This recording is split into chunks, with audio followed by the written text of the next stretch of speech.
amis, comment allez-vous ? Il est beaucoup trop tôt. Déjà, je tiens à vous le dire, il est beaucoup trop tôt pour faire quoi que ce soit pour ma part. Il est 6h du matin. Je vous retrouve dans mon lit directement.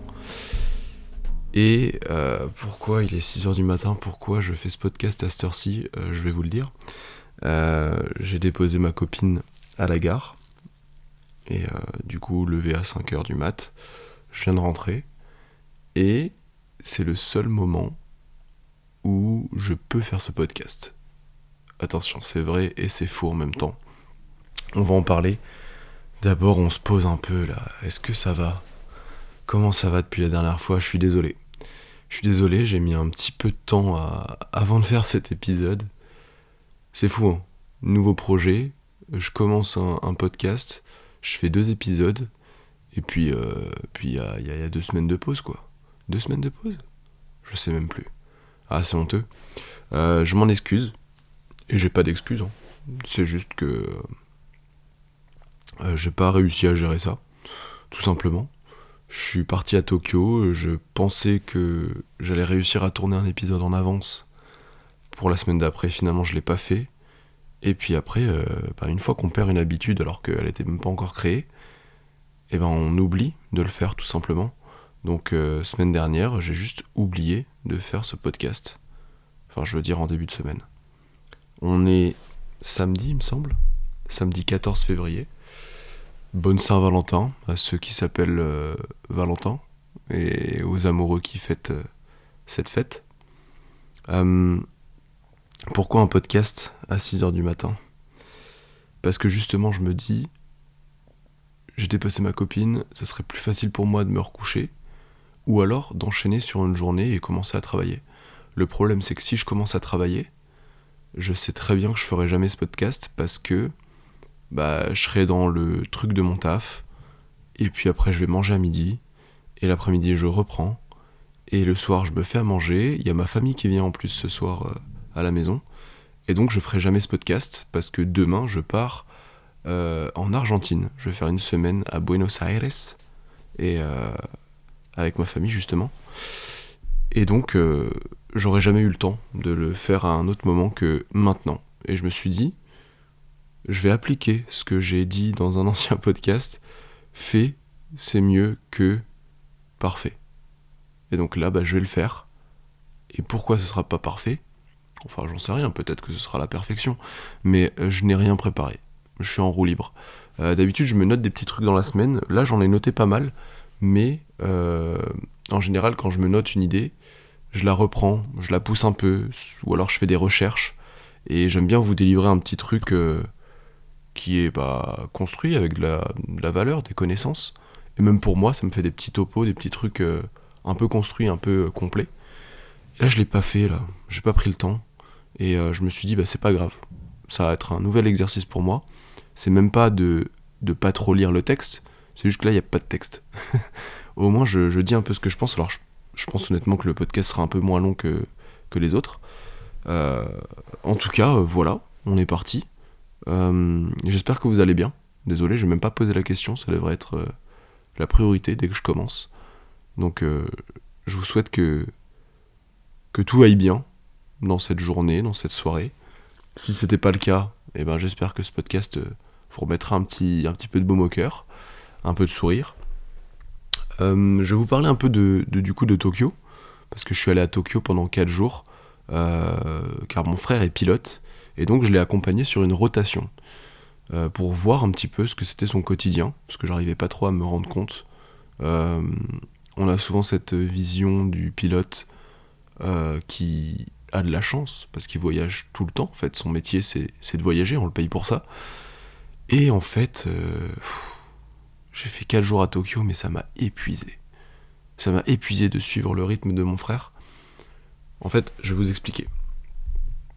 On est parti un lundi, 6h du matin, 14h30 de vol.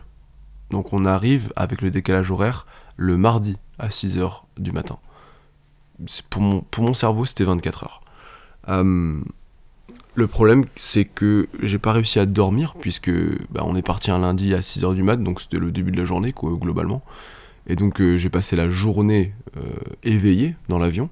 Je suis arrivé, c'était le début de la journée, alors que pour mon corps, c'était le début de la nuit, quoi. Mais on est arrivé, on a pris le petit déjeuner à l'hôtel, et vu que mon frère venait globalement de travailler 15 heures de suite, même s'il y a des petites pauses entre-temps, il fallait qu'il aille se coucher. En gros, sur des gros vols comme ça, là, ils étaient 4 pilotes, enfin le capitaine, le commandant de bord, et les 3 officiers pilotes, ce qu'on appelle les copilotes en général. Mon frère est copilote du coup. Et ils sont 4, et il n'y en a que 2 qui pilotent. Donc pendant qu'il y en a 2 qui pilotent, il y en a 2 qui dorment dans des petites couchettes qu'il y a dans une petite cabine secrète. Et donc ils font des rotations de 3 heures. Donc c'est 3 heures de sieste, 3 heures de travail en gros. Juste l'idée de savoir que j'ai une sieste de 3 heures, j'ai un slot de 3 heures seulement pour dormir, ça me met assez de pression pour ne jamais dormir. Je pense, déjà personnellement.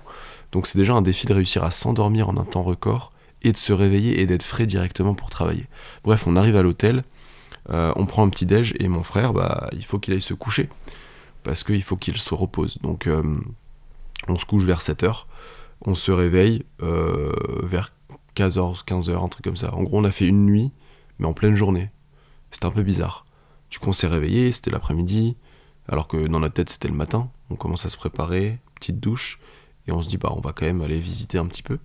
Et bref, je vous épargne les détails, mais en gros, pendant ce voyage, c'était ça tout le temps. C'était tout le temps le juste milieu entre se reposer pour que mon frère il chope le rythme et qu'il soit en forme pour le retour qui décolle à 22h. Donc en fait, c'est un vol de nuit. Faut qu'il soit en forme parce que c'est son travail, quoi. Et donc il faut qu'il se gère, et moi je suis obligé de le suivre du coup, donc je peux pas prendre mon rythme de touriste puisque je suis pas touriste. Et en fait c'était assez intéressant à vivre, ce côté voyage mais sans vacances. Et en fait ça m'a épuisé. Et je comprends pourquoi derrière il a 3-4 jours de off pour dormir et pour se reposer, pour se remettre sur pied pour le prochain vol où il sera complètement décalé. Et donc on alternait entre visites, comme si on avait une petite après-midi ou 2-3 heures, et parfois c'était en pleine nuit, et on alternait ça avec du coup les siestes, soit des siestes d'1h30, soit de 3 heures, parce que c'est des cycles d'1h30 de sommeil. Apparemment le sommeil ça se travaille par tranche d'1h30. Je ferai des recherches là-dessus, ça m'intéresse. Donc soit des siestes, soit des nuits complètes, 6 heures, 7h30, en pleine journée ou en pleine nuit, peu importe. En gros, j'avais plus trop la notion du temps. Et je pense que c'est ça la plus grosse difficulté en tant que pilote, c'est que tu sais plus trop où tu es, tu sais plus trop quelle heure il est. En fait, il y a plus trop de notion du temps, il y a plus trop de notion de l'espace, parce que moi-même, j'avais pas l'impression d'être à l'autre bout de la planète, alors que le Japon, c'est quand même pas la porte à côté. Et donc, je pense que ça, c'est difficile à gérer, pour le coup. L'espace et le temps. Et puis la fatigue, hein. La fatigue, du coup, parce que mine de rien, il travaillait, et moi, sans travailler, j'étais épuisé. Alors, j'aurais pas pu assumer les commandes, au-delà du fait que je ne sais pas piloter, évidemment. En tout cas, c'était sympa de voir le quotidien d'un pilote, voir comment ça se passe pour un aussi grand vol aussi. C'est énorme, 14h30 de vol sans escale, c'est fou de faire ça. L'humain est fou. Et si on pousse un peu la réflexion, je me suis fait cette réflexion parce que ma copine est prof de PS, et moi j'ai fait les études pour être prof de PS aussi, donc j'ai un petit peu enseigné. Je pense que on a des préjugés sur plein de choses, donc les pilotes, quelle chance, ils voyagent tout le temps, ils sont payés pour ça. Les profs, quelle chance, ils ont tout le temps des vacances. C'est souvent un peu ce qui revient. Donc je trouve que c'est important de prendre du recul et de parfois se mettre à la place des gens, mais vraiment faire la démarche. Par exemple, là, j'ai fait un découché entier avec mon frère, et je l'ai suivi, et j'ai pris son rythme. Et je pourrais aller avec ma copine une journée entière, voir commencer au travail, quoi. Et je pense qu'il faudrait faire ça pour tous les domaines, pas que les métiers, mais tous les domaines dans lesquels on a des préjugés. Et on a des préjugés surtout, j'en ai surtout des préjugés. Juste quelqu'un qui dit, les profs, quand même, ils ont tout compris. Ils ont plus de vacances que de travail dans l'année, ils travaillent que 20 heures par semaine. Mais en fait, ces gens-là, j'ai juste envie de leur demander de faire l'expérience. Prenez 30 gamins, faites 1 heure de cours. Juste une, hein. Je vous demande juste de faire 1 heure de cours. Moi, je l'ai fait, c'est épuisant. T'es lessivé après ça. C'est 30 piles électriques, surexcitées, et je demande 1 heure. Parce qu'en réalité, c'est souvent du 8 heures, 16 heures minimum. Souvent, t'as pas trop de pause entre midi et deux parce que, en tout cas en tant que prof de PS, t'as l'association sportive le midi. Donc tu finis à midi, de midi à 13 heures, t'as par exemple la gym pour ceux qui sont inscrits en gym. Et après à 13h30 tu reprends quoi. Donc t'as à peine mangé un tupperware en vitesse ou un sandwich. Et ouais, donc je pense que c'est légitime et obligatoire d'avoir autant de vacances en tant que prof et d'avoir que 20 heures par semaine. Tu fais 35 heures, c'est pas possible. Tu ne peux pas tenir physiquement, c'est impossible. Psychologiquement, c'est impossible parce que c'est super dur aussi. Les enfants à cet âge-là, c'est. Quand tu t'entends bien avec eux, ils se livrent à toi. Donc t'es aussi une éponge émotionnelle à tout ce qu'ils vont te raconter, de ce qui se passe chez eux. Il y en a qui ont du harcèlement au collège. Enfin, c'est lourd, quoi. C'est lourd. Donc, ouais, tout ça pour dire que faut pas s'arrêter aux préjugés. Bon, ça c'est un peu une phrase bateau, mais au-delà de ça, c'est mettre vraiment les pieds dans le plat et aller tester les choses. Par exemple, là, je sais que être pilote, ça ne pourrait pas du tout être pour moi. Au-delà des compétences, etc., qui, je pense, je pourrais m'intéresser et savoir comment piloter un gros berzingue, mais non, le rythme, ce serait impossible pour moi. Ce serait impossible. Enfin voilà. Parlons de Tokyo un petit peu. Tokyo est une ville surprenante, bizarre. Alors peut-être parce que je suis parti dans cet état d'esprit de suivre mon frère avec ce rythme un peu spécial. C'est peut-être ça qui a aussi un peu biaisé ma vision de Tokyo. Mais je trouve que Tokyo, je crois, hein, que c'est la ville la plus bizarre que j'ai visitée. C'est paradoxal parce que j'ai été déçu, mais en même temps j'ai adoré Tokyo. Et je pense que le plus gros biais, c'est que j'avais des attentes incroyables parce que j'ai une image du Japon à travers les animés, les mangas, les Miyazaki, même si j'en ai pas consommé beaucoup. J'ai cette image du Japon un peu féerique. Et notamment, j'ai fait aussi beaucoup de judo. J'ai commencé le judo à 4 ans. Et donc tout ce qu'on t'enseigne, la culture au club de judo en France, hein, évidemment, mais ça te fait miroiter une image du Japon qui en fait n'est pas forcément déjà celle de Tokyo, parce que Tokyo ne résume pas le Japon entier, mais c'est aussi potentiellement une image biaisée, une attente en fait. Donc j'avais juste des attentes qui n'étaient pas forcément en phase avec ce qu'était la réalité du terrain, quoi. Et en fait c'est simplement une grosse mégalopole avec des buildings, avec beaucoup de béton, comme il y a partout dans le monde. Et c'est sûr que quand tu t'attends à vivre dans un manga ou dans un animé, et que tu arrives dans du béton comme tu peux retrouver en Europe, quoi, t'es un petit peu déçu de la ville en elle-même. Quand tu arrives, tu te dis, en fait, oui, c'est comme chez nous, quoi. Enfin, j'avais cette image de, c'est complètement... tu sais, les pays asiatiques, ça n'a rien à voir au niveau de la culture, au niveau de machin. Évidemment, là, j'arrive dans une capitale énorme. Ça a à voir quand même. Sachant qu'en plus, l'année dernière, j'ai fait un grand voyage de 7 mois, et j'ai fait des capitales. J'ai été, par exemple, à Kuala Lumpur, en Malaisie. C'est immense. C'est immense, c'est des buildings, c'est du verre, c'est du béton. Et j'ai fait Singapour, c'était pareil. J'ai fait Miami, c'était pareil. J'ai fait San Francisco, un peu différent quand même, mais c'est quand même pareil, c'est des grosses villes, quoi. Donc oui, ça reste une grosse ville. Mais paradoxalement, j'étais quand même trop heureux d'être là. Parce que aussi, j'avais des attentes. Et donc j'étais content d'arriver à l'endroit que j'avais imaginé dans ma tête. Et aussi pour une raison, c'est que, comme je vous l'ai dit, je fais du judo depuis très longtemps. Et au judo, on t'enseigne différentes méthodes. et il y a ce qu'on appelle la méthode Kodokan. Et Kodokan, en fait, c'est... je fais un raccourci, mais en gros, c'est le lieu où le judo a été créé en tant que tel, en tant que sport, par Jigoro Kano, du coup le fondateur du judo. Et le Kodokan, le dojo du Kodokan, se trouve à Tokyo. Et mon frère m'a fait l'incroyable surprise de mettre mon kimono de judo dans la soute, en valise. Enfin, dans une valise en soute plutôt. Et donc il m'a fait la surprise d'aller faire un entraînement dans ce dojo du Kodokan où le judo est né, quoi. Et ça, pour le coup, c'était des émotions réelles, fortes. C'était impressionnant d'être là. C'était...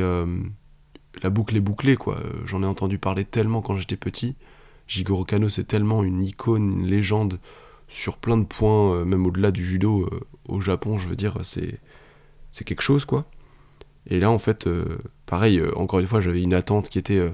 je voyais le petit dojo traditionnel, avec les toits un petit peu relevés comme ça, et les tatamis presque en extérieur, avec des cerisiers japonais partout.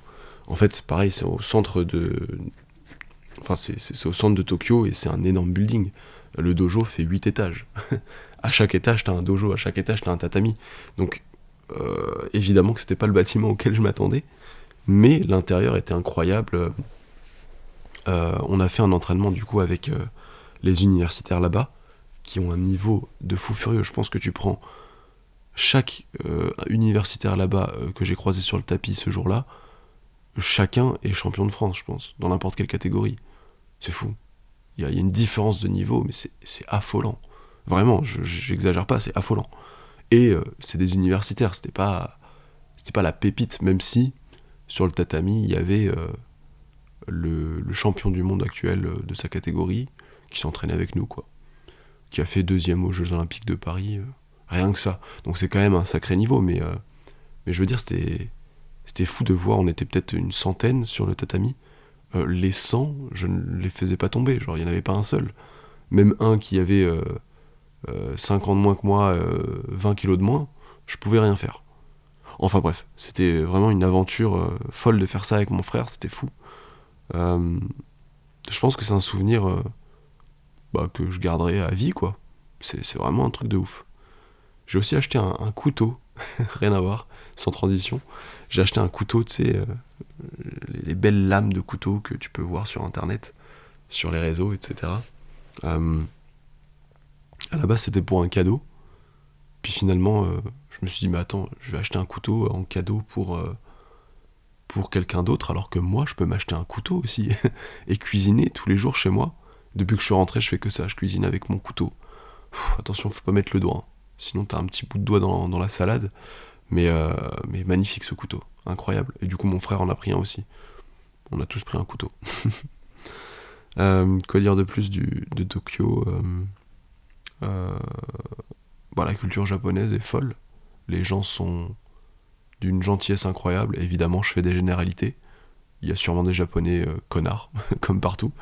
Mais je veux dire, de ce que j'ai vu en tout cas, avec mes yeux de touriste, en seulement 2 journées complètes à Tokyo, évidemment, il y a un respect, c'est hyper propre, c'est hyper clean.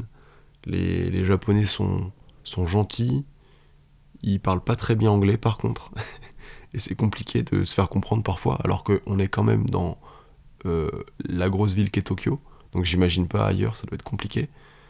Mais pour conclure sur Tokyo, j'ai l'impression que c'est plus une ville à ambiance, c'est-à-dire que t'es dans Tokyo la nuit, le soir, il y a quelque chose.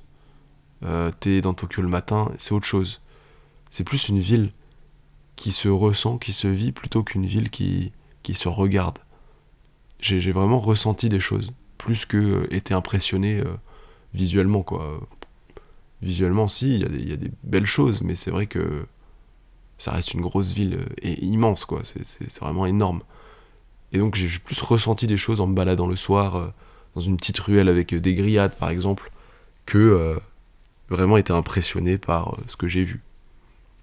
Enfin voilà, mon petit topo sur Tokyo, sur ma façon d'avoir vécu l'expérience de pilote, quoi. Je trouve ça cool. Je trouve ça vraiment cool. C'était vraiment sympa. Au programme du coup, sur cette chaîne.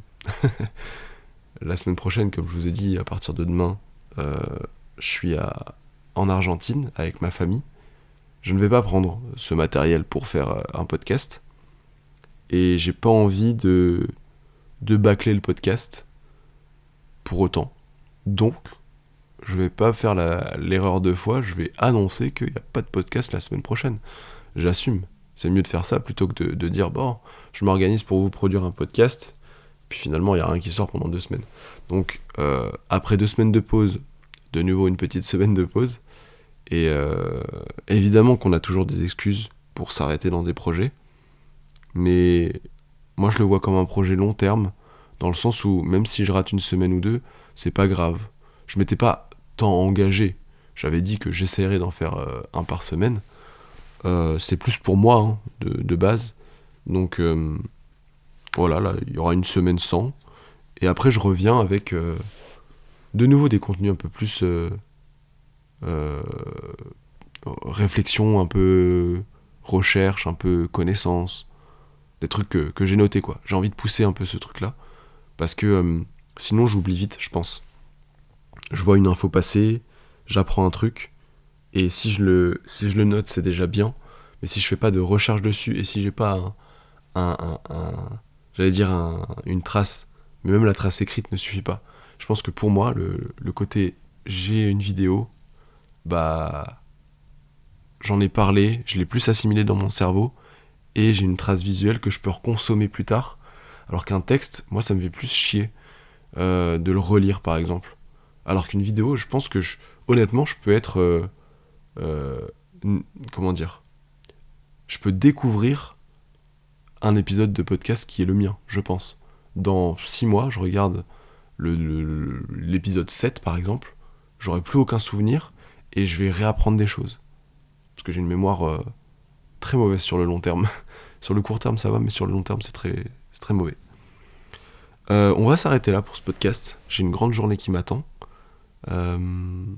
Merci encore à tous ceux qui regardent, à tous ceux qui mettent un commentaire. Ça me fait vraiment chaud au cœur. Je trouve que l'aventure est cool. Et l'exercice est pas évident de se livrer seul. En fait, je suis en monologue, sans forcément scripter, sans forcément de montage derrière. L'exercice est cool, même s'il est pas évident, mais il est intéressant. Donc je vais continuer. Je vous souhaite de passer une bonne journée, une bonne soirée, une bonne séance de sport, une bonne, je sais pas, un bon week-end. Et puis on se dit à dans 2 semaines, j'espère. J'espère que je pourrai le faire. Oui, je vais le tenir cet engagement quand même dans 2 semaines. On se dit dans 2 semaines, et en attendant, prenez soin de vous. Ciao.